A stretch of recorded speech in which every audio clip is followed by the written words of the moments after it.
அலாவுதீன் நாட்டை காப்பாற்ற போராடும் சாமானிய இளைஞனின் சுவாரஸ்ய கதை தினமும் இரவு 8 மணிக்கு. தைப்பூசத்தை ஒட்டி திருத்தணி முருகன் கோயிலில் பக்தர்கள் காவடி எடுத்தும் அலகு குத்தியும் நேர்த்திக்கடன் செலுத்தி வருகின்றனர். கூடுதல் தகவல்களை செய்தியாளர் மணிகண்டனிடம் கேட்கலாம். வணக்கம் மணிகண்டன், அங்க இருக்கக்கூடிய கள விவரங்களை பதிவு பண்ணுவோம்.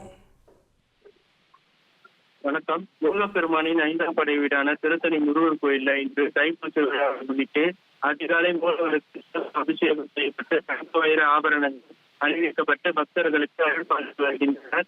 இதில் சென்னை, திருப்பதி, காஞ்சிபுரம், செங்கல்பட்டு பல்வேறு மாவட்டங்களிலிருந்தும் ஆந்திரா, கர்நாடகா உட்பட பிற மாநிலங்களிலிருந்தும் பல்லாயிரக்கணக்கான பக்தர்கள் திருப்பதி வழியாக விரதம் இருந்து மாலை அணிவித்து பால் காவடி, பல்வேறு வகையான முருகப்பெருமானுக்கு மாலை அணிவித்து மாலை வீதியில் விசேஷமாக நீண்ட வரிசை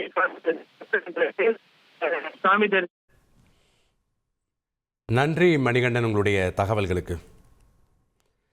தைப்பூசத்தை ஒட்டி திருத்தணி முருகன் கோயிலில் பக்தர்கள் காவடி எடுத்தும் அலகு குத்தியும் தங்களுடைய நேர்த்திக் கடன்களை செலுத்தி வருகின்றனர். ஏராளமான பக்தர்கள் அங்கு புடை சூழ வந்திருக்கிறார்கள். தற்போது ஏராளமான பாதுகாப்பு ஏற்பாடுகளும் செய்யப்பட்டு வருகிறது. சிறப்பு ஏற்பாடுகளும் செய்யப்பட்டிருக்கிறது. அலாவுதீன் நாட்டை காப்பாற்ற போராடும் சாமானிய இளைஞனின் சுவாரஸ்ய கதை தினமும் இரவு 8 மணிக்கு.